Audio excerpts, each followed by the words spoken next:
Pak Imam, Bapak Kholik. Ya, siap. Sudah bisa mendengar suara saya, Pak? Siap. Alhamdulillah. Ya, sebelum kita berbincang dengan yang terhormat Bapak Dr. Imam, mungkin ada baiknya kita melihat profil penyelenggara acara dulu nih Pak ya, Pak Imam, Masjid Al-Kausar. Ya, kita banyak mungkin karena sudah cukup panjang juga waktu ya, terutama ibu-ibu yang tidak mengunjungi Masjid Al-Kausar. Bisa diceritakan sedikit bagaimana situasi terkini dari Masjid Al-Kausar, Pak Kholik? Baik. Ya. Bismillahirrahmanirrahim. Para peserta kajian Islam Al-Kautsar yang berbahagia. Sedikit tentang profil dari masjid kita, Masjid Tercinta Al-Kautsar yang terletak di Jalan Jembatan Utara, Blok A, Kebayoran Baru. Bahwa masjid kita ini adalah masjid yang cukup tua usianya, dan di mana di dalam Masjid Al-Kautsar ini pengurusnya atau DKM-nya senantiasa menginginkan agar kegiatan-kegiatan yang ada di Masjid Al-Kautsar ini cukup beragam demi untuk memberikan pengetahuan dan juga pendidikan kepada warga sekitar Masjid Al-Kautsar. Misalnya sebelum pandemi, Masjid Al-Kautsar menyelenggarakan beberapa pengajian-pengajian yang diselenggarakan secara langsung. Ada pengajian Ahad pagi yang disampaikan oleh ustadz-ustadz yang kita panggil dari luar, dengan materi juga yang beragam. Ada materi fikih, ada materi tauhid atau akidah akhlak, dan juga materi-materi umum. Demikian juga kajian ba'da maghrib misalnya, juga ada kajian fikih, ada kajian tafsir, ada kajian kebudayaan Islam, dan itu diselenggarakan dalam 1 minggu 3 kali. Di samping itu juga ada kajian tajwid Al-Quran yang diselenggarakan 1 minggu sekali untuk para jamaah yang ingin memperbaiki bacaan-bacaan Al-Quran. Tidak lupa pula bahwa di Masjid Al-Kautsar kita ini adalah juga ada kegiatan pendidikan Al-Quran untuk para remaja dan anak-anak untuk untuk menghapus atau memberantas buta huruf Al-Quran. Dan pendidikan Al-Quran Al-Kautsar ini sudah berjalan cukup lama dan hingga sampai saat ini. Di musim pandemi ini DKM Al-Kautsar menginisiasi agar kegiatan pengajian itu tetap berjalan meskipun tidak secara langsung atau pengajian tatap muka, tetapi menggunakan online ya. Dan itu juga dilakukan setiap minggu, ada 3 kali, hari Senin, hari Sabtu, dan Kamis malam Jumat.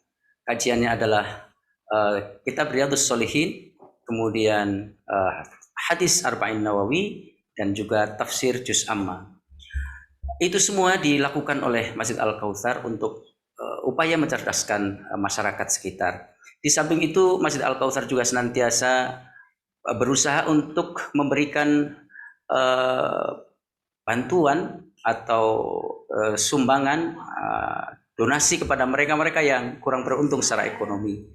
Secara berkala untuk anak-anak yatim kita senantiasa berikan santunan, juga untuk kaum du'afa, kaum fakir miskin juga kita lakukan itu semua. Semua itu adalah dalam rangka bagaimana Masjid Al-Kautsar ini bisa memberikan sumbangsih kepada masyarakat sekitar, di samping juga agar Masjid Al-Kautsar ini makmur secara spiritual, artinya banyak yang mengunjungi dan banyak yang hadir untuk melakukan aneka macam ibadah di Masjid Al-Kautsar.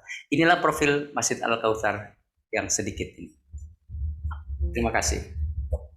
Ya, subhanallah. Alhamdulillah ya Pak, banyak sekali ternyata kegiatan yang sudah dilakukan oleh Masjid Al-Kautsar dalam tidak hanya dalam akidah, tetapi sudah mulai juga melakukan bidang yang lain, muamalah. Semoga apa yang kita diskusikan hari ini nanti bisa lebih memberikan pengetahuan dan lebih memberikan inspirasi, karena narasumber kita pagi hari ini yang alhamdulillah beliau bisa bergabung dengan kita hari ini adalah tempat kita menggali sebanyak-banyaknya ilmu dan pengalaman beliau mengenai bagaimana kita memakmurkan masjid dan dikmakmurkan masjid, Pak.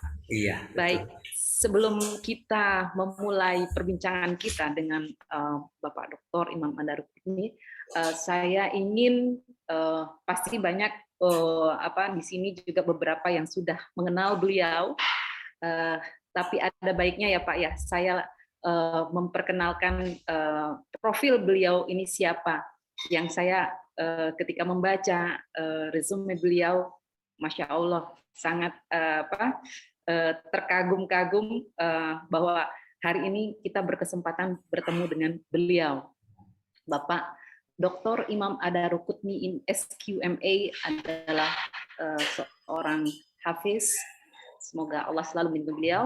Amin. Dan beliau telah menempuh berbagai jalur pendidikan, baik di Indonesia, di Asia, Malaysia, dan juga di Eropa, di Inggris, ya Pak ya. Hingga beliau meraih gelar doktoralnya dengan tesis Paro vis-a-vis Moses as in the Al-Quran and an interpretations in political perspective. Dan ketika sidang tesis ini dibuka dalam 3 bahasa ya Pak ya, Inggris, Arab, dan Indonesia. Sebuah perjuangan yang luar biasa. Dan beliau sangat aktif dalam berbagai organisasi, sepertinya saya lihat dari sejak muda ketika menjadi mahasiswa ya Pak ya, sampai sekarang masih aktif dalam berbagai organisasi dan kelembagaan, baik sebagai delegasi maupun keynote speaker dalam acara di berbagai acara nasional ataupun internasional, bahkan sampai ke Australia, Italia, Jepang, dan Amerika. Dan beliau pernah juga menjadi anggota dewan, ya Pak.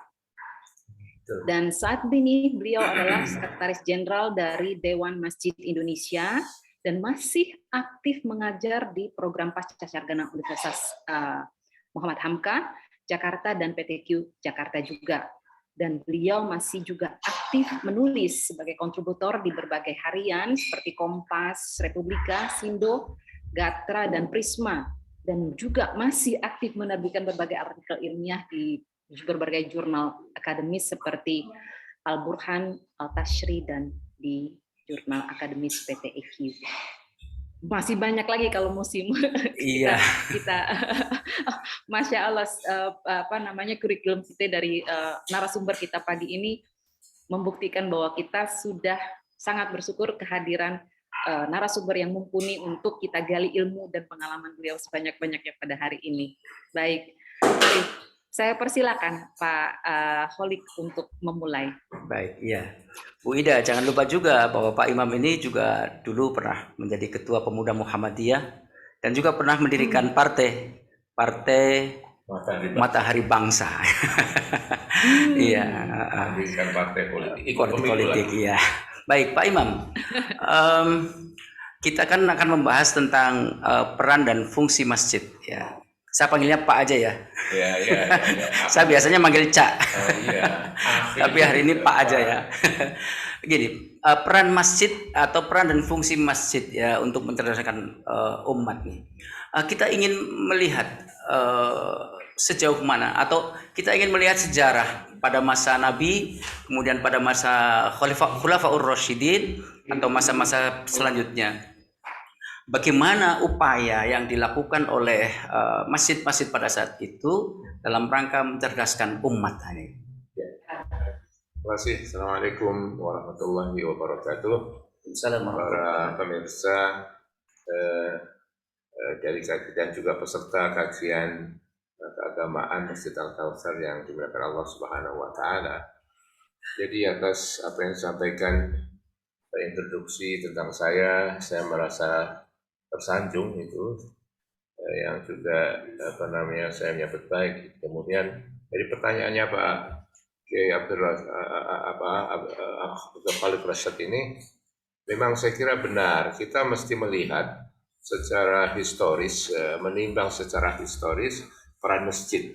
Karena dari situlah kita melihat bahwa peran historis itu, dan itu termasuk juga kajian-kajian Islam. Kajian-kajian Islam itu kalau kita melihatnya dari pendekatan sejarah, itu kita akan mendapatkan orisinalitas. Karena sejarah itu suatu faktual, suatu kenyataan, satu peristiwa. Jadi pendekatan historis ini termasuk pendekatan pilihan sebenarnya kalau kita ingin mendapatkan orisinalitas tentang Islam. Itu sesuatu yang tidak berubah dan tidak bisa diubah.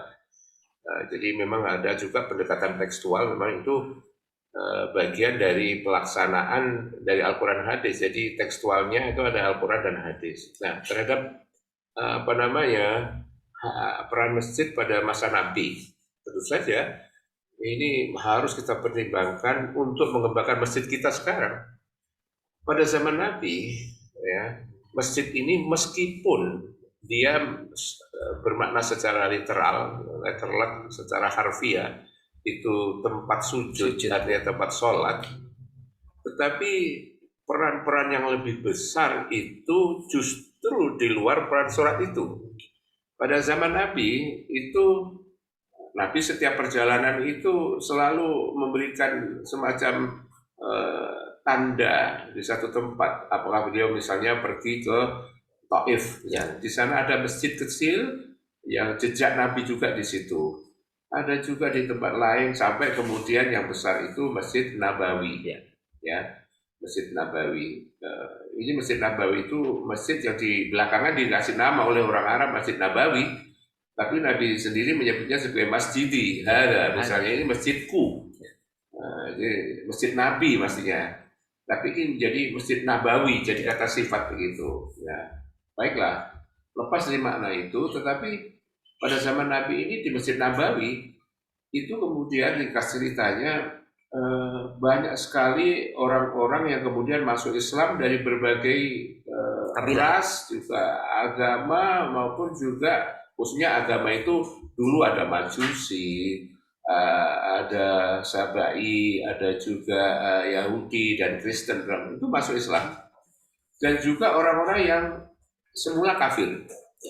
Sehingga masjid itu menjadi melimpah.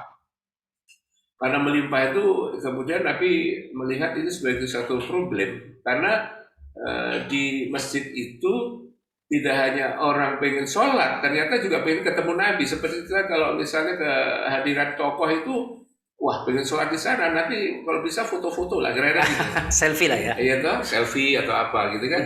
Jadi orang situ apapun ditanyakan. Sampai hadis-hadis Nabi itu banyak sekali yang dihasilkan dari interaktif antara jamaah itu. Misalnya orang bertanya cara ngawinkan pohon kurma, bunga kurma untuk supaya berbuah. Sampai Nabi itu menjawab, antum a'lamu bi umuri dunyakum. Saya ada tahu itu lebih banyak tentang urusan yang begitu. Dan seterusnya.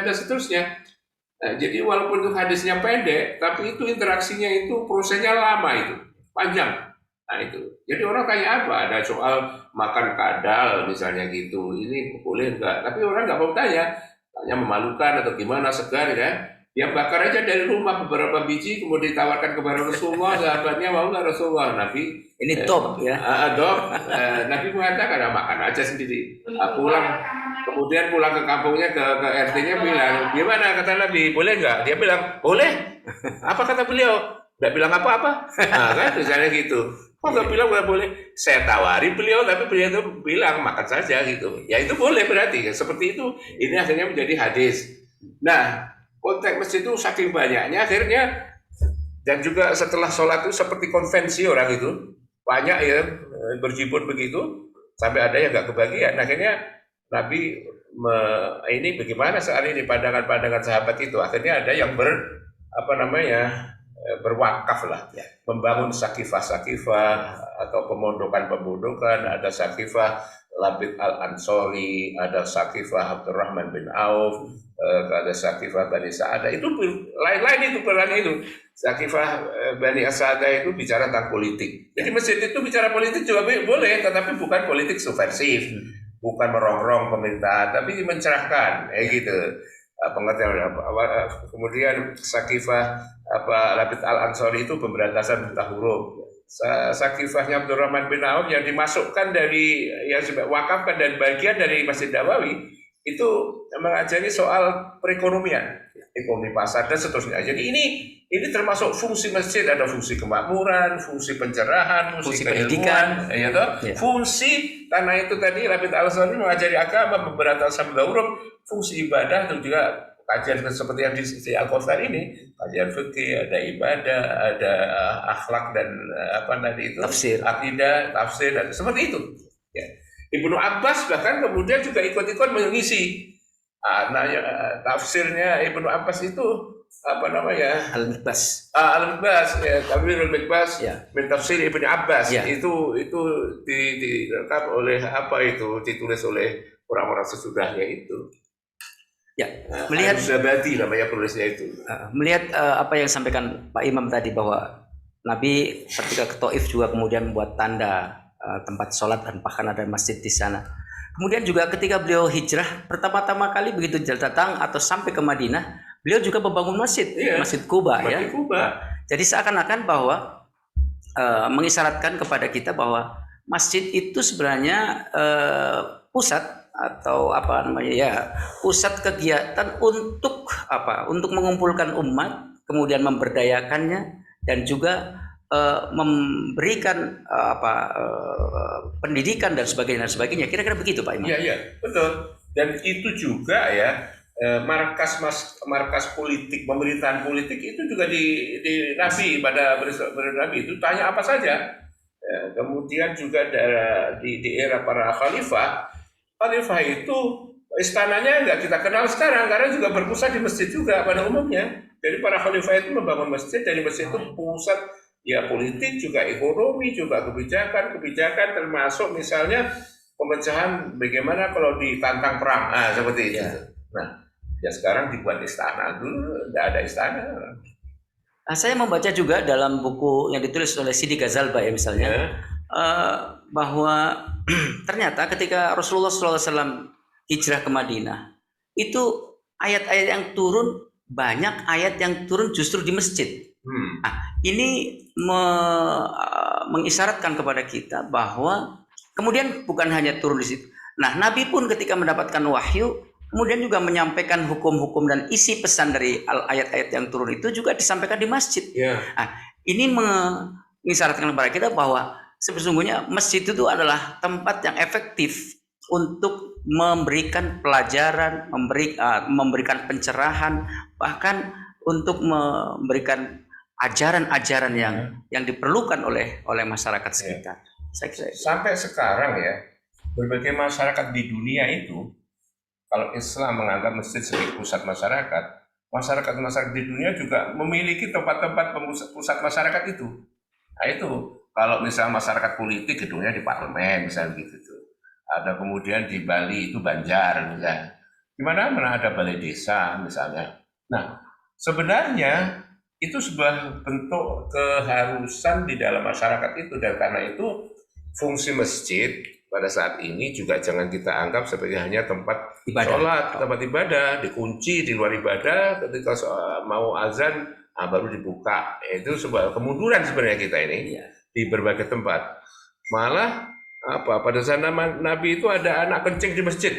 Ya, sampai ada kasusnya itu Umar bin Khattab marah itu mau ditempeleng anak itu, Nabi menahan, jangan, itu anak kecil kan, dan masjidnya nggak seperti Masjid Al-Kautsar pakai marmer ya, marmer gini, dulu masih digelar pakai ambal atau pasir atau apa begitu, atau daun-daun kurma. Nah, tetapi intinya bahwa anak-anak itu main di masjid, dan masjid itu ramah anak, karena ramah anak itu mungkin tidak licin, tidak bahaya gitu kan.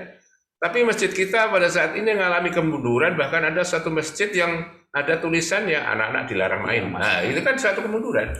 Nah, akhirnya kita kehilangan generasi masjid itu.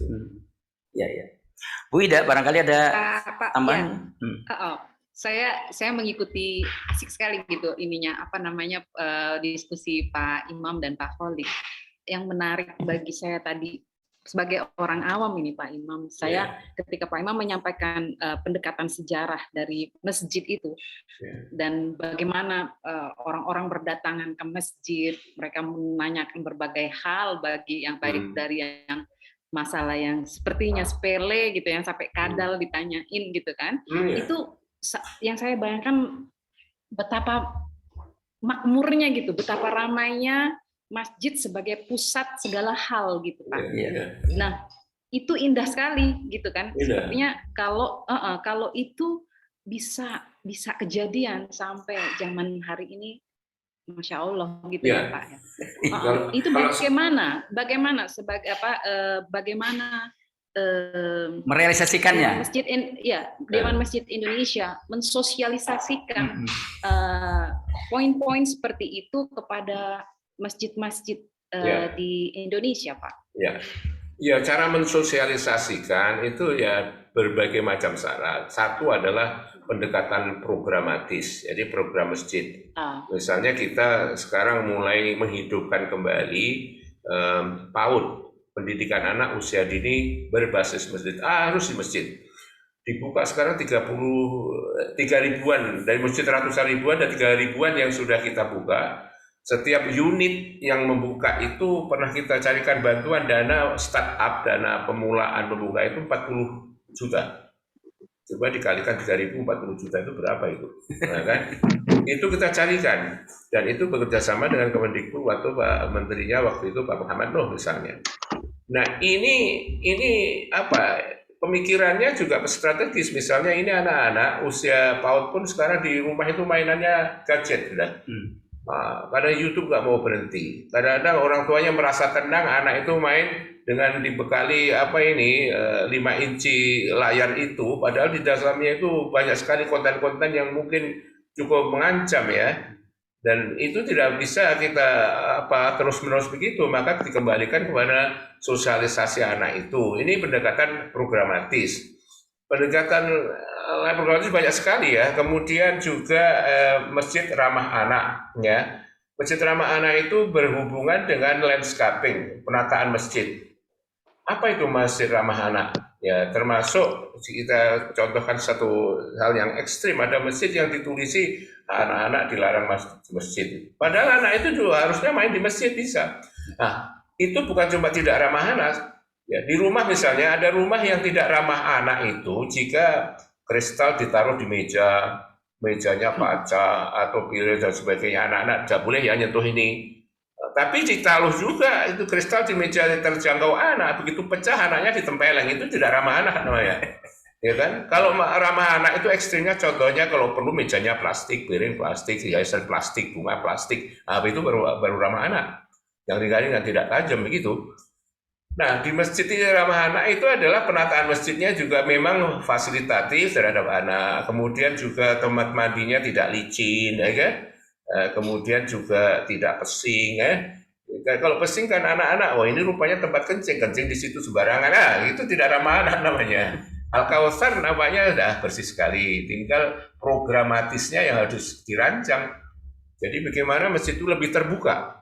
Tapi kalau di mana-mana dikunci, ya mudah dikunci masjidnya, dikunci gerbangnya lagi susah masuknya. Nah, anak manjat pagar nggak boleh ya, kan gimana itu misalnya? Ya, kembali ke tadi yang disampaikan Pak Imam tentang sufah, ruang sufah, kalau bahasa modernnya mungkin asrama lah ya sekarang. Nabawi, di Masjid Nabawi dulu juga begitu, ada ruang-ruang untuk belajar para ahli sufah ya, mereka yang tinggal di masjid karena tidak punya tempat tinggal, dan juga mereka yang ingin mendapatkan ilmu pelajaran dari baginda Rasulullah Shallallahu Alaihi Wasallam. Nah, kalau untuk masjid sekarang berarti masjid itu tidak hanya menyediakan ruang masjid tok ya. Yang ideal itu masjid juga menyediakan ruang untuk belajar. Bahkan tadi untuk supaya ramah anak-anak, mungkin juga boleh nggak masjid itu ada mainan anak-anak gitu. Kira-kira bagaimana itu? Jadi termasuk ramah anak itu memang sediakan mainan. Jadi bahkan kita mengistilahkan di Dewan Masjid itu, kita introdusir ke masyarakat itu masjid sebagai PlayStation. Arti PlayStation itu jangan disalahpahami. Ini orang kemudian bawa mesin PlayStation main di masjid dingdong dan sebagainya. Bukan itu. PlayStation itu arti yang sebenarnya adalah pusat bermain. Ya, pusat bermain. Jadi itu kalau yang bermain ini bukan orang tua, tentu anak-anak kan. Masa orang tua masih main juga itu. Nah, ini anak-anak. Ini edukatif sekali sehingga masjid harus memberikan apa fasilitas-fasilitas itu. Bisa ada halamannya, ada di sini di apa namanya? Di Al-Kausar ini ada basket, ya toh, dan seterusnya. Ini termasuk memfasilitasi, termasuk mainan anak-anak. Bahkan untuk anak-anak yang program PAUD, pendidikan anak usia dini, itu teaching aid atau alat-alat bantu mengajar itu banyak mainan bersifat. Itu anak-anak demen, asal betah gitu. Nah ini termasuk bagian penting juga. Bu Ida, silakan. Ya, apakah untuk mengeksekusi dari program-program tersebut, apakah Dewan Masjid Indonesia juga memfasilitasi para pengurus masjid Indonesia untuk bisa membuat program yang terintegrasi atau yang disesuaikan dengan kebutuhan masjidnya masing-masing, ataukah ada pelatihan dari Masjid Indonesia untuk melaksanakan itu, Pak? Pelatihan kita melatih masjid, manajemen masjid, misalnya masjid-masjid PLN seluruh Indonesia pernah juga kita latih karena kita diminta melatih manajemen masjid. Kemudian juga berbagai masjid di daerah-daerah begitu. Tetapi pada dasarnya menyangkut programatik konteks program masjid kemasjidan itu tidak selalu sama antara masjid itu karena masalah sosialnya itu beda-beda. Nah, jadi ada bersifat ekonomi, development, pembangunan ekonomi, empowerment atau pemberdayaan ekonomi karena jamaahnya itu umumnya masyarakat miskin misalnya ada. Tapi untuk Masjid Al-Kausar mungkin perspektifnya lain ya. Misalnya anak di sekitar Masjid Al-Kausar ini apa? Milenial. Wah, ini soal tidak masuk ke masjid itu kadang-kadang karena disinggung, tidak terakomodasi karena pola gaulnya beda. Yang diceramahkan soal kritik dan kritik terus bahwa pergaulan ini rusak. Padahal itu bisa diagendakan sebuah program bagaimana sih pendekatan Islam atau pengetahuan tentang Islam, aturan Islam tentang pacaran. Enggak apa-apa istilah pacaran diistilahkan di situ dengan tanda kutip, bukan tidak tanda kutip. Nanti itu ada kursus misalnya fikih remaja. Misalnya begitu kajian itu atau fikih remaja, fikih putra-putri seperti itu akan tahu tentang batas-batas dan pengetahuan itu mungkin menarik kalau dibuat brosur ke lingkungan situ. Sampai ke Pondok Indah sana, wah anak saya juga perlu ini kita masukkan situ dan anak juga merasa itu terakomodasi. Ajukanlah berbagai masalah di situ, begitu. Tidak main haram halal saja atau hitam putih, tetapi pengetahuan itu dipentingkan. Nabi itu cara mengajarkan juga sesuai dengan Al-Quran. Masing-masing masjid ya Pak? Iya, masing-masing masjid. Nanti kalau masjidnya itu misalnya di sekitar Perumpung atau Tanjung Priok di sana itu mungkin ya itu pendekatannya lain. Ada program ekonomi itu pemberdayaan ekonomi. Jangan masyarakat sudah ekonomi susah itu apa-apa susah yang diceramai adalah surga neraka kemudian ya harus program economic empowerment pemberdayaan ekonomi baru mereka betah gitu. Yang kita masukkan ke sana misalnya kita MOU dengan misalnya permodalan nasional madani, kasih mereka bantuan. Kita juga pernah mencobakan misalnya 1 miliar dana untuk dana bergulir itu satu keluarga dia harus berbasis masjid ini orang harus jamaah masjid. Kita pikir bahkan waktu itu kalau 5 juta khawatir kalau konsumtif habis uang itu kasih 10 juta untuk bikin onde-onde, klepon atau macam-macam. Mereka ternyata bisa kembalikan duit itu 10 juta. Sekarang betah lagi di masjid itu program-program seperti itulah. Jadi pendekatannya sangat juga dibutuhkan orang-orang yang arif mengenai ini, Pak. Berbagai hal ya stakeholder itu bisa dilibatkan di lingkungan sini misalnya siapa ahli sosiologi, siapa ahli ekonomi, siapa ahli dari jemaah masjid itu diundang membicarakan kira-kira program apa yang cocok sini misalnya begitu. Ya. Saya tertarik mengenai apa tadi bagaimana masjid harus benar-benar bisa jeli ya Pak. Oh iya dan itu ya itu sangat tergantung pada kebijakan-kebijakan yang kebijakan itu juga tergantung pada bacaan ke masyarakatnya itu. berjamaahnya itu. Saya tertarik dengan apa yang disampaikan Pak Imam mengenai bagaimana menarik anak-anak remaja, anak-anak balita main ke masjid dengan menyediakan fasilitas-fasilitas yang disukai mereka. Misalnya tadi menyediakan apa tadi itu mainan, main gadget, ya gadget atau kita kan bisa diisi materinya misalnya dengan materi-materi keislaman ya kan, Iya, bisa. misalnya begitu. Paling tidak kalau anak-anak sudah suka main di masjid, paling tidak kalau ada adzan dia akan berhenti kan gitu. Kalau perlu diadakan lomba adzan anak-anak balita, nanti kita rekam, dilihat di YouTube, mereka tepuk tangan pasti. Iya. Orang tuanya tepuk tangan. Kemudian saya kira fungsi masjid tadi itu juga tidak hanya sebagai untuk mencerdaskan atau untuk memberikan pendidikan, tapi juga mungkin masjid juga bisa dikembangkan untuk menyediakan pelayanan-pelayanan kesehatan misalnya. Ya. Bagaimana Pak Imam nih? Ya, Dewan Masjid Indonesia saat ini telah menerbitkan buku pedoman pembangunan masjid, arsitektur masjid nasional ya. Ini diantaranya konsepnya adalah futuristik, antara lain perbankan, ekonomi kecil misalnya begitu, sehingga kita juga MOU dengan Asbisindo, Asosiasi Bank-Bank Syariah Indonesia, gunanya nanti bisa bank itu masuk ke masjid. Masjid ada income-nya juga, kalau dia mendirikan ATM di situ ada sewanya masuk ke masjid, kalau ada kantor ruang untuk kantor kasnya juga bisa disewakan, lebih murah daripada bank-bank syariah itu nyewa di ruko-ruko. Nah, kemudian juga masyarakat lebih intens mendengarkan konsultasi keuangan, diprogramkan betul, dan itu sama-sama mendapatkan keuntungan. Dari pihak perbankannya untung, masyarakat juga untung, masjid memfasilitasi, dan itu yang disebut pemakmuran. Ya. Jadi pemakmuran terhadap masjid juga pemakmuran terhadap jamaah. Konsepnya begitu. Dicoba misalnya nanti itu pendekatannya kepada anak-anak remaja ini, milenial ini, bagaimana supaya lebih gairah di masjid, karena masjid itu sebenarnya menjadikan tempat yang mampu menginspirasi berbagai kegiatan. Di Bali sekarang ini ada masjid namanya Baitul Ma'mur. Anak-anak SMP itu untuk dapat uang 5 juta setiap bulan itu mudah sekali di masjid Baitul Ma'mur itu, karena apa? Dengan gadget mereka ada bisnis, ada online bisnis itu. E-commerce atau itu dibina betul, dan itu syar'i. Iya. Jadi anak-anak SMP pun bisa cari uang 4 juta, 5 juta dan bulan bisa bersih. Ini ada Bali. Jadi dia punya juga stokisnya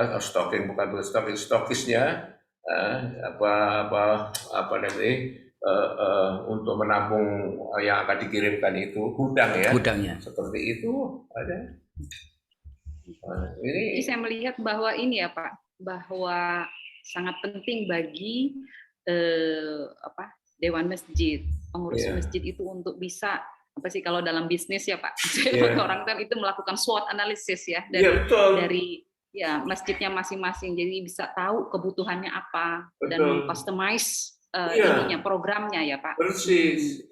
Dan itu masjid yang sujudnya itu tidak hanya formalistik seperti nampak dalam sujud sholat, tapi sujudnya itu kepatuhan, ketundukan pada pelaksanaan kehidupan secara holistik, secara keseluruhan. Maka program-program yang ada di masjid itu kalau bisa dirancang holistik tetapi bertahap, apa yang menjadi target grupnya misalnya begitu. Remaja-remaja itu saya kira pada saat ini kalau ke masjid itu sepertinya akan mengalami kehabisan waktu, dan itu etosnya kemiskinan. Enggak, kita harus menjanjikan bahwa justru ke masjid itu akan mendapatkan kemakmuran. Nah, misalnya gitu. Di program itulah yang harus disampaikan di masjid, ada orang-orang ahlinya. Dan saya kira kalau itu model Rasulullah. Misalnya Abdurrahman bin Auf itu aktivis pasar atau pelaku pasar, tapi sekaligus menjadi pelatih dia untuk pemberdayaan ekonomi itu. Nah, itu di Sakifahnya, dan orang-orang mengalami kemakmuran ekonomi. Dan Abdurrahman bin Auf itu ketika meninggal dunia itu masih meninggalkan emas sekitar 4 kintal. Padahal pada masa hidupnya harta bendanya itu diantaranya sebagian besar diserahkan untuk dukungan logistik kalau menghadapi musuh-musuh. Ya. Nah, gitu. Ya, Ini seperti sekarang itu. banyak pebisnis mempelajari berbagai referensi dari Ya. dunia barat ya Pak ya. Ya, betul. Jadi saya pernah juga gini Mbak, saya pernah juga melihat masjid di satu tempat, tidak di sini ya, atau di India atau di apa namanya itu masjid itu 24 jam menyala lampunya. Ada anak-anak pada waktunya, ada orang tua pada waktunya, makan juga di masjid. Siang itu makan di masjid ramai. Jadi masjid itu kaya raya. Jadi rupanya masjid itu punya kios. Kalau kios itu pasar itu nyewa ke masjid. Kalau kita enggak, masjid itu wilayahnya pasar ya, kadang-kadang gitu. Jadi masjid ini berkemakmuran, duitnya habis ya. Tapi coba ibu-ibu hamil melahirkan ke rumah sakit yang berjamaah itu, termasuk rumah sakit tidak bayar karena dibayar di masjid. Bahwa anak-anak sekolah tidak bayar karena dibayar di masjid. Kajian-kajian. Jadi duit itu ngalir terus sebagai apa namanya sedekah lah. Terus tapi juga dihabiskan untuk itu, kan? Tetapi juga para pengurusnya sendiri juga benar-benar diperhatikan karena jangan sampai seperti pada ayat itu lil fuqara alladziina usrifu sabilillah la yastati'una darban fil ard yahsabuhumul jahilu aghniya min ta'affuf. Jadi di antara orang yang harus dianggap fakir itu adalah orang yang mengkonsentrasi mengelola masjid itu. Dia harus dianggap sebagai atau diasumsikan sebagai orang miskin. Kenapa? Karena di situ dia mengabdikan sepenuhnya sampai ya kan dia nggak bisa usaha sementara orang lain bisa usaha. Ini prospeknya kemiskinan. Maka yahsabuhumul jahilu aghniya. Yang nyalah sangka orang yang tidak tahu menyangka bahwa itu duitnya banyak. Karena rapi, bacanya bagus, celananya oke. Ya karena ngurus masjid masa kumel. Tapi yahsabuhumul jahilu aghniya, tapi yang nggak tahu nyangkanya dia itu kaya. Sampai dia nggak diurus. Nah, itu salah menurut Nabi. Orang harus diurus. Misalnya kalau sekarang itu imam masjid di Masjidil Haram itu gajinya kira-kira yang paling rendah 150 juta. Nggak tahu saya di Al-Kautsar. 150 juta. Jadi kesejahteraan ini ya Pak, pengurus dan umat yang diperlukan. Iya, itu dibolehkan. Jadi kalau perlu jadi direktur masjid itu harus pakai teken kontrak. Berapa menghasilkan? Nah, tetapi juga bagaimana tasarruf, bagaimana tasarrufnya, bagaimana dikelola uang itu. Bukan masjid itu pengen menumpuk harta, bukan. Tapi justru yang kaya itu masjid itu kalau masyarakat itu makmur, ukurannya begitu. Bukan tabungannya, rakyatnya makmur, anaknya sejahtera, sekolahnya maju, begitu kan. Itu baru namanya jamaah. Nah, apa namanya? Pak Kholik, maaf ini saya mengintip ada di chat ternyata yang mengikuti diskusi kita tertarik bertanya nih. Oh silakan. Mohon maaf ya, saya bacakan Pak. Pak Imam nih ternyata menarik diskusi yang disampaikan oleh Pak Imam tadi Pak tentang Masjid Ramah Anak Pak. Nih, Assalamualaikum warahmatullahi wabarakatuh. Terima kasih Pak Imam, infonya yang sangat bermanfaat. Saya tertarik sekali dengan program Masjid Ramah Anak. Mohon penjelasan lebih lanjut bagaimana Dewan Masjid Nasional berusaha mensosialisasikan ke masjid-masjid di seluruh Indonesia. Ini program yang sangat bagus, Pak. Saran konkret saya mohon program Masjid Ramah Anak bisa mendapatkan perhatian khusus. Terima kasih Pak, sukses dan berkah untuk Bapak. Terima kasih juga buat Pak moderator. Ketua Dewan Masjid, saya sekjennya, Ketua Dewan Masjid itu Pak JK.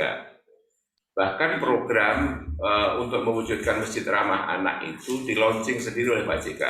Kemudian juga kita sosialisasikan ke daerah-daerah. Bahkan gubernur juga hadir atau pimpinan wali kota juga hadir, bupati hadir, di mana itu letak sosialisasinya gitu hadir, dan mereka memahami, dan ini harus menjadi gerakan nasional masjid. Saya kira Masjid Ramah Anak, bayangkan, jadi waman dakhalahu kana amina, misalnya siapa yang masuk masjid atau anaknya dikirim masjid harus dijamin aman, maka sistem keamanan itu harus dirancang juga sebagai satu sistem manajemen keamanan. Anak masuk masjid harus dinyatakan lebih aman daripada anak dibiarkan di rumah dengan gadget, atau dititipkan di rumah penginapan atau rumah titip.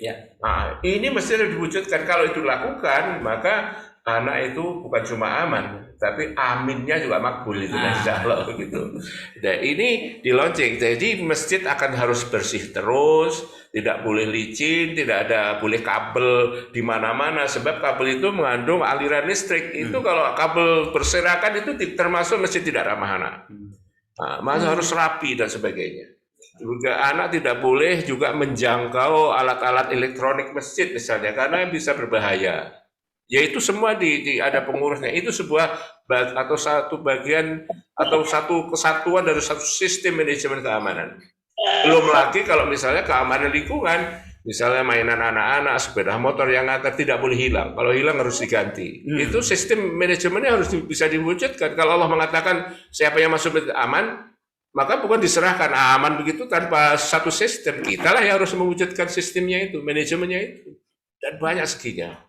Jadi untuk anak-anak kita saya kira akan lebih aman jika di masjid itu, dan ini sosialisasinya sudah cukup masif. Meskipun demikian ini sebuah program yang memberdayakan budaya, mencerah budaya. Jadi kalau kita bicara budaya ini tidak semudah membalik tangan memang.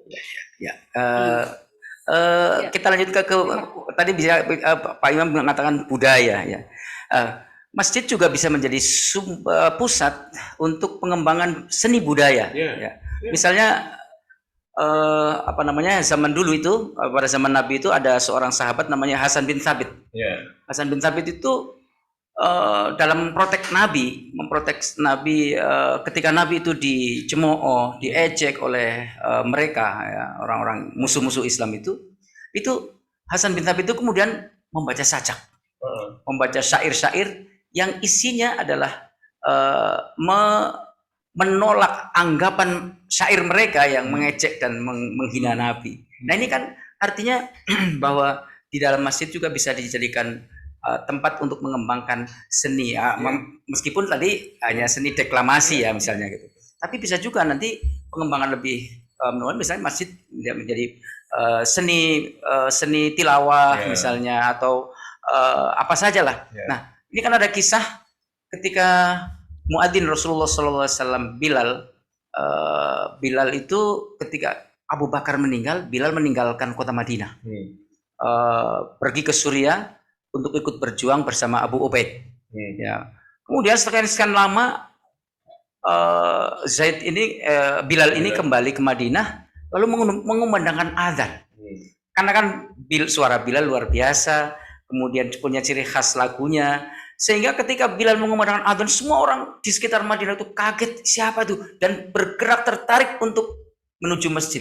Nah, ini artinya ini ya kalau bisa kita ambil ini pemanggilan atau suara muadzin, suara imam sholat maksudnya, itu juga harus menarik supaya bagaimana jamaah tertarik untuk sholat sehingga masjid menjadi makmur secara spiritual. Tapi juga nanti bisa menyebabkan bisa memakmurkan masyarakat sekitarnya. Jadi memang pengembangan budaya di masjid itu sangat difasilitasi oleh masjid sendiri. Al-Quran sendiri. Jadi gini, ketika masa jahiliyah itu di antara orang yang berkapet merah, kalau itu red carpeted person, orang berkapet merah itu adalah raja. Kalau tidak ada raja ya kepala-kepala suku yang dihormati. Yang ketiga, dan itu pasti itu adalah para ahli syair. Orang-orang syair itu karena kata-katanya itu juga sangat indah. Juga menghipnotis, dan diantara yang punya fan banyak itu ya ahli syair itu, penyair itu, karena keindahannya bahasa itu. Jadi dia termasuk orang paling beradab pada zamannya. Jadi kalau misalnya ada orang percaya pada dewa, ini ahli syair itu didewa-dewakan. Nah, gitu. Nah, ketika keindahan bahasa itu menjadi bagian dari seni yang luar biasa, menghipnotis, Al-Quran turun dengan keindahan bahasa. Jadi pendekatan Al-Quran ini juga menaklukkan para ahli syair yang indah-indah tadi. Bahkan ditantanglah itu, siapa yang indah itu. Nah, misalnya satu contoh ya. Misalnya kata-kata ayat misalnya dalam surah Al-Mulk ayat 2. Alladzi khalaqal mauta wal hayata liyabluwakum ayyukum ahsanu amala. Yaitu Allah yang menciptakan kematian dan kehidupan. Coba bayangkan. Allah menciptakan kematian dan kehidupan. Para ahli syair dulu menyatakannya sebagai menciptakan kehidupan dan kematian. Jadi hidup dulu baru mati. Iya. Tapi Al-Quran menyatakannya kematian Kematian dan dulu. kehidupan. Itu langsung Menggemparkan. menabrak rasionalitas dan nilai budaya yang melembaga waktu itu. Kaget ahli syair itu. Kenapa kematian yang didulukan? Padahal kematian itu mestinya belakangan setelah hidup. Ini dalam Al-Quran ada analisisnya ilmu tafsir itu takhirul hayat wa taqdimul maut. Jadi ada yang takhir, ada takdim, dia mendahulukan nanti. Itu indah sekali. Dan kemudian takjubnya orang syair-syair itu karena keindahannya itu banyak yang masuk Islam. Yang kedua, ternyata juga memiliki bobot yang luar biasa. Karena dengan menghadirkan istilah kematian dan kehidupan, kematian lebih dulu, itu maksudnya litambih. Itu kalau kajian, tapi itu memperingatkan karena apa? Umumnya orang itu kalau sudah hidup itu lupa mati. Ya. Tapi Allah menyebutkan al-mauta, kematian dulu karena sadarlah bahwa ada kematian betapapun kamu merasa akan hidup selamanya. Seperti itu. Dan itu pengaruhnya luar biasa ke arah keindahan itu. Jadi di masjid itu juga bisa dikembangkan budaya-budaya yang indah begitu, yang adiluhum. Ya. Bu Ida, ada pertanyaan lagi? Pak Kholik, ada Ya. pertanyaan lagi nih. Silakan, Saya lihat silakan. lagi ada dari chat nih. Ya. Tadi terima kasih kepada Ibu Setiawati Arifin ya yang pertama pertanyaannya. Kemudian nanti pertanyaan lagi nih Pak. Keren Pak Imam. Jadi program masjid tidak hanya fokus pada aktivitas dakwah, tapi juga berorientasi pada aspek pemberdayaan atau Yeah. muamalah sesuai dengan karakteristik teritori daerah. Yeah. Apalagi statement Bapak bahwa masjid harus sujud secara formalistik dan holistik. Mohon Yeah. pencerahannya lebih lanjut untuk strategi untuk mewujudkannya khususnya di era digital ini, Pak. Iya. Wah, ini Kalau udah ngomongin di era digital ya. Jadi kalaulah waktu ini memungkinkan seperti ini ya, saya nggak tahu sampai jam berapa. Secara umum, Masih ada waktu, Pak. Oke, secara umum apa yang keluar dari masjid semuanya itu secara umum ya dapat diistilahkan dakwah. Sehingga dakwah itu dibagi dua oleh para kelompok itu, para ahli itu. Ada dakwah bilisanil qaul dan juga dakwah bilisanil hal. Nah, atau dengan istilah lain Dakwah bil hal. Jadi bisa di arkanil akwal juga di arkanil akwal. Jadi arkan itu memang gerakan. Jadi yang saya maksudkan dan dimaksudkan oleh DMI, janganlah para pengelola masjid menganggap dakwah itu cukup dengan bicara-bicara atau keluar speaker mau bicara apa. Yang kita lakukan dan lebih banyak dilakukan oleh Nabi itu adalah dakwah bilisanil ahwal tadi itu. Bagaimana Nabi itu mencontohkan. Jadi hadis qauliyah itu ada 3 hadis itu. Hadis yang disampaikan oleh Nabi, hadis yang Nabi kayak saat itu setuju saja, tidak menolak ketika ditawarin oleh kadal kampung sana itu. Yang ketiga itu hadis af'al, hadis fi'liyah. Jadi seperti biasanya gini. Ada hadis itu diawali dengan memberikan saya mendengar Rasulullah bersabda, atau itu hadis qauliyah kan. Ada juga Nabi, saya melihat Nabi itu mengatakan begitu, tidak mengatakan tapi setuju aja. Itu tadi takririah. Tidak ngomong tapi tidak menolak. Yang ketiga itu seperti hadis misalnya, sholatlah kamu seperti kamu melihat aku sholat. Sholu kama ra'aitumuni usolli. Ini yang paling kuat. Karena apa? Contoh, karena Nabi itu melakukan kegiatan dan orang supaya melihat, dan sebagian besar hadis-hadis itu justru fi'liyah justru, walaupun itu banyak qauliyah. Jadi seperti lihatlah sebagaimana aku melihat. Jadi kalau misalnya saya melihat Rasulullah, itu nilai hadis itu tertinggi karena melihat gitu. Ya, konteks inilah yang perlu keteladanan. Jadi sekarang itu konteks fi'liyah itu atau hadis seperti Nabi itu, bahwa di masjid itu perlu teladan, perlu role model. Dan role model itu tidak bisa diceramahkan, harus ditunjukkan di dalam contoh-contoh sejarah dan juga dilakukan. Ya. Jadi seperti itu. Dan masjid itu pusat keteladanan, harus begitu. Dan sekarang saya kira ya, sampai sekarang ini saya kira masjid telah berhasil menjadi di antara pusat keteladanan, khususnya ya tidak ada korupsi. Kalau negara ada korupsi, Di masjid alhamdulillah itu kalau ada korupsi itu dikit enggak negara. Tapi kalau di negara KPK kalau macam-macam aja, mana masjid yang masuk ke urusan pengadilan itu paling rebutan yayasan atau rebutan apa begitu ya. Tapi ini soal korupsi nggak ada, itu akuntabilitasnya tinggi. Yang mau dikorupsi apa? Duitnya nggak banyak. Apa? Yang dikorupsi apa? Duitnya nggak banyak. Nah, makanya seperti itu misalnya kan,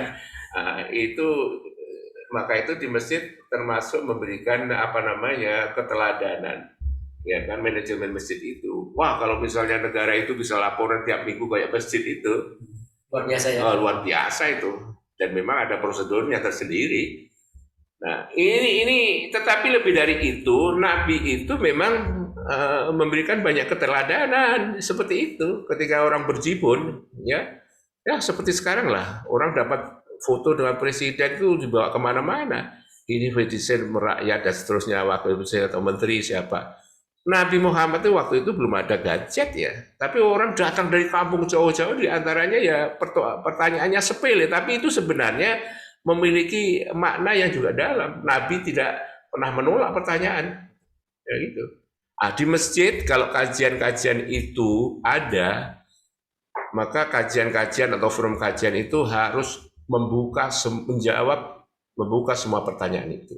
Insya Allah akan, iya, harus Dan mampu. era digital memungkinkan untuk itu. Memungkinkan, ada memungkinkan. Jadi jamaah yang disebut jamaah sekarang memiliki makna lagi. Nah, bukan hanya yang hadir di masjid, tapi jamaah itu juga sekarang itu bermigrasi ke dunia maya, ke dunia virtual. Apa banyak itu. Sekarang itu cari toko itu lebih susah, semakin berkurang karena apa namanya, populasi toko itu membutuhkan sewa toko dan sekolah. Lebih orang tokonya di virtual, tidak nyewa. Nah, atau mungkin hanya sedikit, untungnya banyak dan seterusnya. Malah saya melihat sebagai pengalaman pribadi ya Pak, di era digital ini, kalau dulu terutama nih ibu-ibu kan, kalau misalnya untuk ke kajian kan jauh-jauh tuh, datengin jauh-jauh ya kan. Sekarang makin banyak sekali sumber-sumber apa namanya, ada kajian di sini, ada kajian di sana, bisa tinggal pilih gitu ininya. Jadi kita bisa mengambil sisi positif dari era digital ini sekarang. Ada, sisi positifnya itulah yang harus kita ambil, dan itu saya kira peran masjid ya akan lebih besar di situ, karena penghuni di dunia virtual itu semakin banyak, masa kita di luar dunia virtual. Ya sekarang ini ya, polisi mau cari komplek pelacuran itu susah, karena pelacuran sudah online. Udah online. Ini suatu kemudian, maka polisi pun juga menjangkau dunia itu, ada cyber, ada macam, ada gerakan sedikit, tidak tahu. Coba kalau dia tidak masuk ke situ. Wow. Dan sekarang juga masalah perilaku kejahatan itu banyak lewat virtual itu. Ya ada yang nggak bisa dilacak dan sebagainya. Jadi masuk, kalau masjid seperti begini ini kan jawaban virtual ya, dan dunia maya. Saya kira Al-Kautsar ini juga akan menjadi telaga yang menyejukkan bagi dunia maya. Amin. Jadi kita tidak mengavoid menghindari itu, tapi kita masuk ke dalam itu ya. Iya, masuk. Jadi dakwah kita udah harus dalam perkembangan teknologi. Ya, jadi biar juga kita semakin memiliki satu dunia yang lebih luas lagi juga. Betul. Ya. Ini Pak ternyata Ibu Setiawati Arifin menambahkan saran katanya. Saran mungkin Dewan Masjid Indonesia bisa bekerja sama dengan Kementerian Pemberdayaan Perempuan dan Perlindungan Anak untuk pengembangan program Masjid Ramah Anak. Barakallah. Terima kasih Pak. Gitu. Ya, saran ini baik dan mudah-mudahan juga nanti terlaksana. Tapi memang kita pernah juga menghadirkan diskusi dengan Menteri Pemberdayaan Perempuan waktu Ibu Menteri, ya kan. Mungkin juga belum ada Menteri Pemberdayaan Perempuan laki-laki ya. Iya. Bukan nggak mungkin sih Pak. Ya bukan nggak mungkin ya. Jadi dalam seminar kemarin, pernah saya beberapa kali dalam satu seminar itu, misal soal KDRT dan seterusnya ya kan. Jadi di situ ada pemikiran entah dari mana, ini perlu pendidikan bagi kaum laki-laki lah, supaya tidak terjadi KDRT, ya kan, atau pendidikan ibu-ibu dan macam-macam.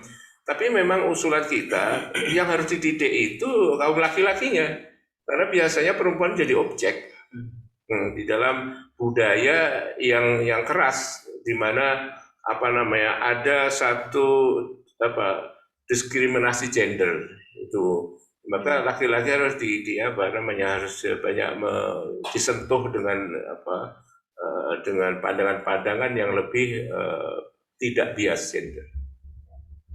Jadi kita akan lakukan itu, insya Allah, dengan beberapa permohonan.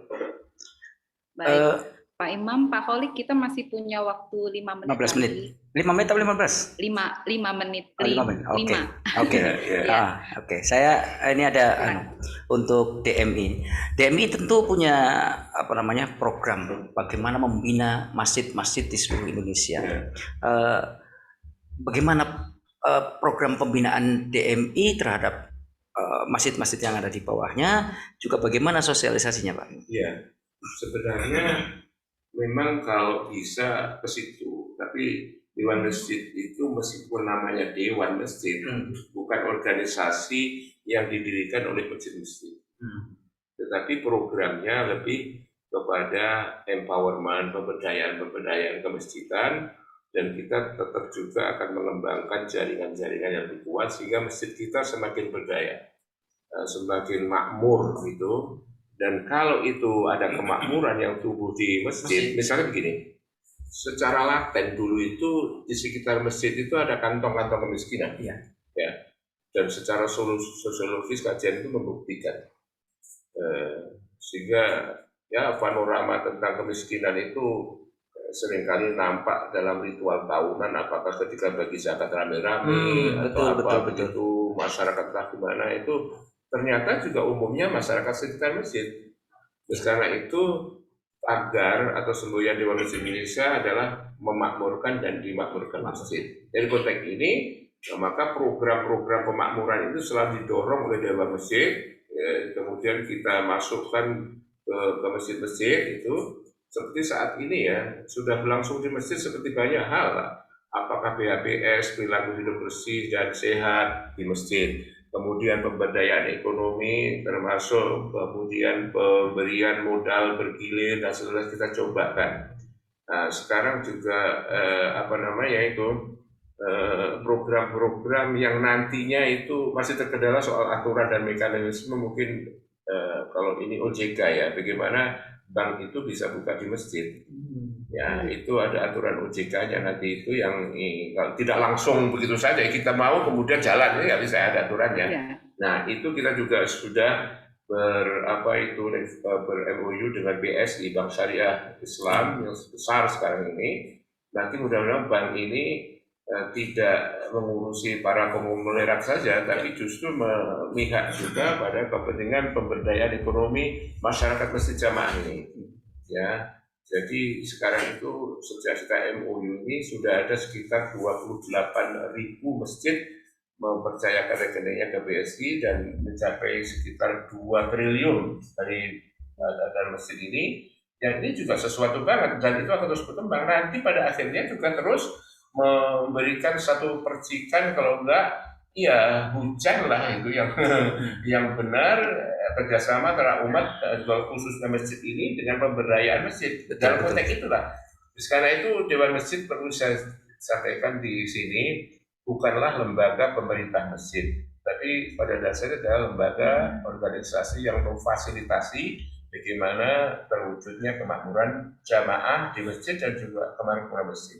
Saya tertarik dengan apa yang tadi disampaikan bahwa kerjasama BSI. Sebenarnya BSI selama ini memang sudah memfasilitasi. Saya pernah ikut digitalisasi manajemen masjid di Mabes AL itu beberapa bulan yang lalu.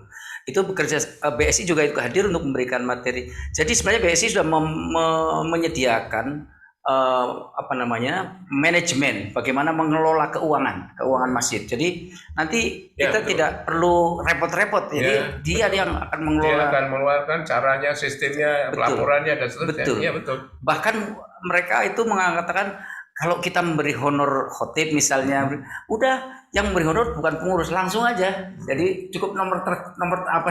Nomor Iya. rekeningnya aja. Rekeningnya jalan. Jadi Iya. gitu. Seperti di Al Azhar, bro. Tiap hari saya berjumatan di Al Azhar di Singamangaraja kan. Iya. Saya berjumatan kita makan di ruang makan di kantor masjid itu. Saya bilang hebat ya Al Azhar tanpa ada tromol ini sumbangan apa dari jamaah, hebat. Tidak ada, saya lihat kota-kota amal di situ. Dia bilang, wah jangan salah paham mas. Ini di sini kalau kota amal biasa mungkin hanya 100 juta seminggu.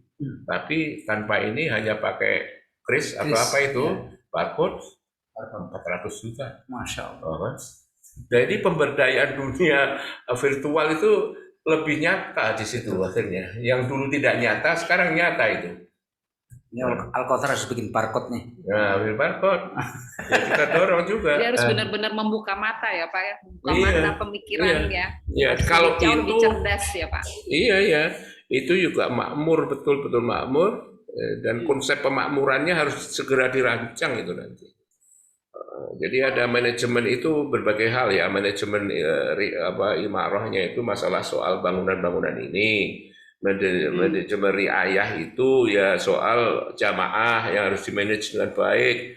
Kemudian manajemen idarahnya, manajemen perkantorannya itu sistemnya harus benar-benar modern. Ya. Yang saya maksudkan modern itu ya kira-kira sama dengan sifat Nabi, tabligh, amanah, fatonah, terbuka, ya trust, kemudian juga cerdas, smart. Nah, gitu. Yes. Ini sekarang sudah dipakai semangat itu sudah dipakai oleh institusi profesional.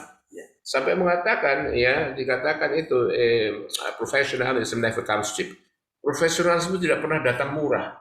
Kita itu maunya yang murah ya, nggak pernah profesional. Ya toh. Jadi harus memikirkan yang mahal sekalipun tapi akan hidup jalan lebih baik gitu. Jadi konsep Islam itu kan syukur saja, merasa qanaah. Jadi jangan merasa kurang tapi merasa cukup. Nah, kalau cukup itu walaupun dikasih itu tidak ada, tetapi terus banjir uang nggak masalah kan? Daripada mikirin udah berapa ini uang tabungannya. Iya. Masih ada makmur yang asli itu begitu. Ya. Wida, masih ada waktu? Ini sepertinya kita sudah tinggal punya waktu hanya untuk kesimpulan dan doa ya Pak ya. Sebelum sholat zuhur. Satu lagi ini ada dari Samara Inisiatif nih Pak Imam. Pak Imam sangat menginspirasi sekali. Saya mohon dapat kami undang untuk acara Samara Inisiatif, khususnya terkait dengan program kami pada Ramadan Business Camp yang berkolaborasi dengan Bank BRI. Insya Allah. Mohon kesediaannya Pak. Insya Allah. Iya, insya Allah. Terima kasih. Saya kira. Baik, mohon izin Pak, saya. Apa itu? Jadi kalau kesimpulannya saya kira bahwa yang harus kita lakukan ini bukan sedang bagaimana menghitung besarnya sumber tabungan kita dalam masjid yang dikatakan makmur itu. Tetapi makmur itu, masjid yang berkemakmuran itu adalah bagaimana dia punya pengaruh besar terhadap kemakmuran masyarakatnya. Saya kira secara umum. Jadi dengan memberdayakan dana zakat, infak, bahkan mungkin wakaf bagaimana kita gunakan secara maksimal, terarah untuk memakmurkan masyarakat sekitar. Kalau ini masjid misalnya Kautsar satu contoh, ajukannya sebagai bis apa itu bagian dari sistem basnas itu dikasih rekomendasi dia bisa mengeluarkan zakat juga. Baik, saya kira sudah cukup ya waktunya ya sampai di sini. Mohon Pak Imam untuk memberikan doa. Ya. Biasanya orang pengurus masjid. Doa itu biasanya kiai tapi kali ini kiai imam. Masjid ya, baik ya. Mari kita Al-Fatihah. Bismillahirrahmanirrahim. Alhamdulillahirabbil alamin. Arrahmanirrahim. Maliki yaumiddin. Iyyaka na'budu wa iyyaka nasta'in. Shiratal ladzina an'amta 'alaihim ghairil maghdubi 'alaihim waladdallin. Amin. Bismillahirrahmanirrahim. Alhamdulillahirabbil alamin wassalatu wassalamu ala asyrafil anbiya'i wal mursalin sayyidina Muhammadin wa ala alihi wa sahbihi ajmain. اللهم اجعل جمعنا هذا جمعا مرحوما مباركا واجعل تفرقنا من بعده تفرقا حسنا مرحوما مباركا ya Allah. Jadikanlah pertemuan kami dalam beberapa waktu di virtual ini pertemuan yang kau sayangi dan kau berkahi, dan jadikanlah perpisahan kami setelah forum ini perpisahan yang juga kau rahmati dan kau berkahi ya Allah. Allahumma yassir lana umurana wa umura ahlina wa auladina wa dhurriyyatina min yawmina hadha ila yaumil qiyamati wa min liqa'ika fi umuri dunyana wa dinina wa akhiratina birahmatika ya arhamar rahimin. Sallimna ya Allah, selamatkan kami, mudahkanlah urusan kami, anak-anak kami, keluarga kami, anak-anak cucu dan keturunan kami dari hari ini sampai hari kiamat, bahkan sampai pertemuan kami semua denganmu ya Allah, baik dalam urusan dunia, urusan agama maupun urusan akhirat. Rabbana atina fid dunya hasanah wa fil akhirati hasanah wa qina adzabannar. Wassallallahu ala Muhammadin wa ala alihi wa baraka wa sallam. Alhamdulillahi rabbil alamin. Ya, baik. Alhamdulillahirabbil alamin. Amin amin ya rabbal alamin. Terima kasih kepada Bapak Dr. Imam dan Ustadz Kholik yang sudah hadir pada siang hari ini. Pembicaraan tadi sangat bernas, sangat menginspirasi, dan kita dapat melihat bahwa masjid dapat dimanfaatkan dalam pemberdayaan kecerdasan, kesejahteraan umat, baik dalam hal akidah maupun dalam hal muamalah, sehingga masjid dapat berkontribusi dalam membangun peradaban Indonesia yang lebih baik. Dan adalah tugas kita sebagai umat muslim untuk memakmurkan masjid dengan memaksimalkan fungsi dan peran masjid dalam mencerdaskan dan mensejahterakan umat, dan sesuai dengan misi dari Dewan Masjid Indonesia, memakmurkan dan dimakmurkan masjid. Jadi haruslah kita jeli mencermati apa kekuatan, apa kelemahan kita, dan apa kesempatan yang kita punya sebagai umat dan sebagai pengurus masjid untuk membangun sebuah program yang sesuai dengan kebutuhan dari umat di masjid kita. Demikian kami kembalikan kepada MC. Akhirul kata, wassalamualaikum warahmatullahi wabarakatuh. Silakan Pak Umar.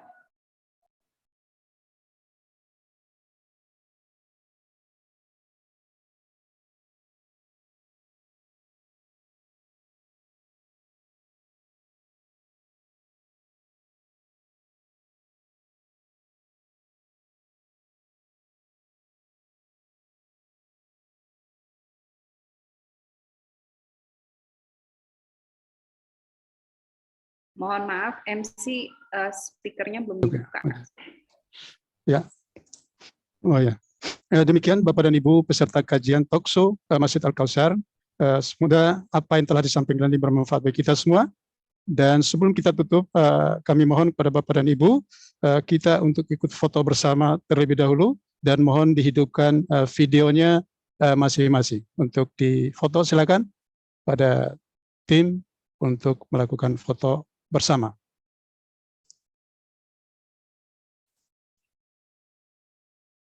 Ya. Gimana? Udah selesai?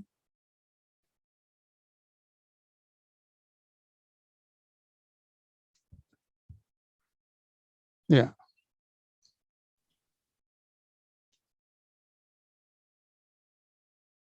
Ya.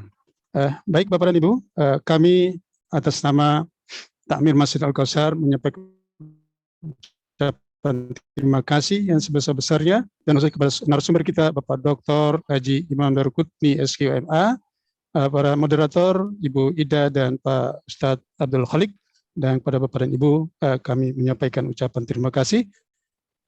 Atas kekurangan dan khilafan kami sampaikan ucapan mohon maaf yang sebesar-besarnya. Dan marilah kita tutup dengan membaca hamdalah. Alhamdulillahirabbil alamin wabillahi taufiq wal hidayah. Assalamualaikum warahmatullahi wabarakatuh.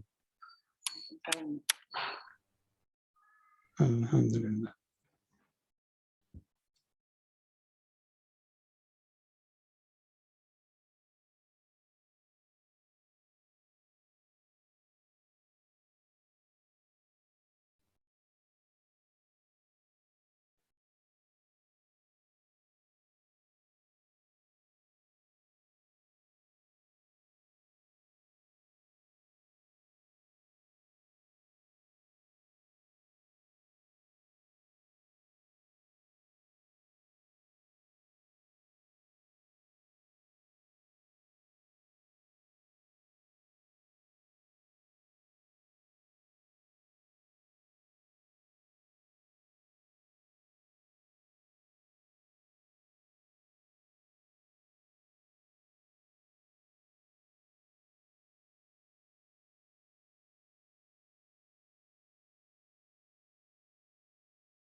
terus berjalan, berhias gelap dan terang, suka dan duka, tangis dan tawa, tergores bagai lukisan. 1000 mimpi, berjuta sepi, hadir bagai teman sejati. Di antara lelahnya jiwa, dalam resah dan air mata, ku persembahkan kepadamu yang terindah dalam hidupku. Meski ku rapuh dalam langkah, kadang tak setia kepadamu, namun cinta dalam jiwa hanyalah padamu. Maafkanlah bila hati tak sempurna mencintaimu.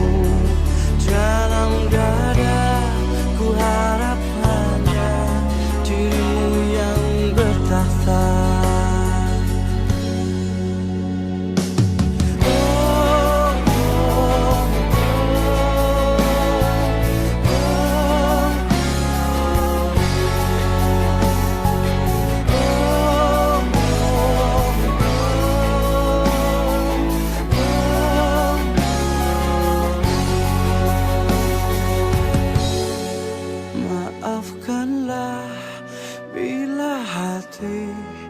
Tak sempurna mencintaimu. Dalam dada ku harap hanya dirimu yang bertakhta.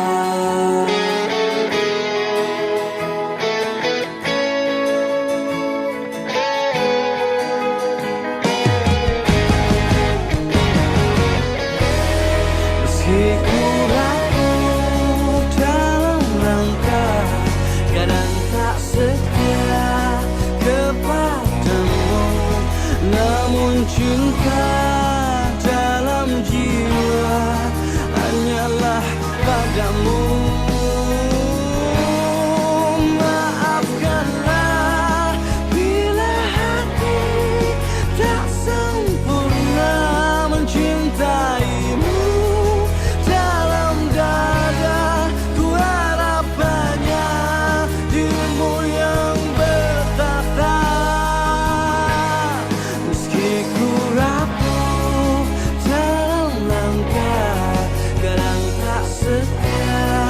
Kepadamu, namun cinta dalam jiwa hanyalah padamu. Maafkanlah bila hati tak sempurna mencintaimu. Dalam dada ku harap hanya dirimu yang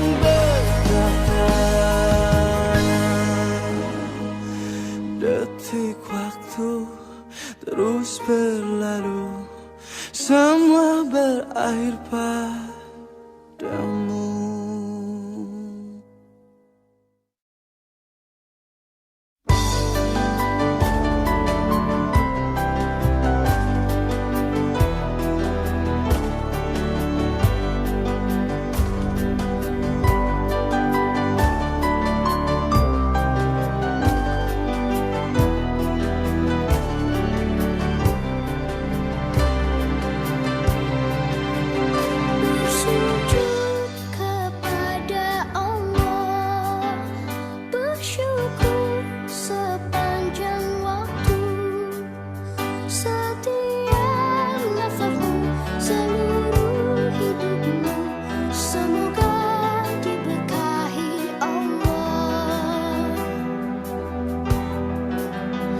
Bersabar taat pada Allah, menjaga keikhlasannya. Semoga diri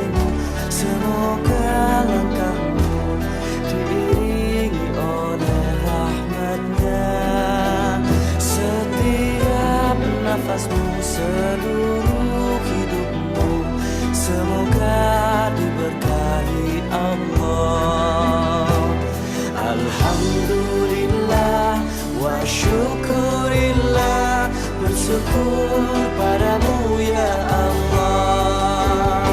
Kau jadikan kami saudara, indah dalam kebersamaan.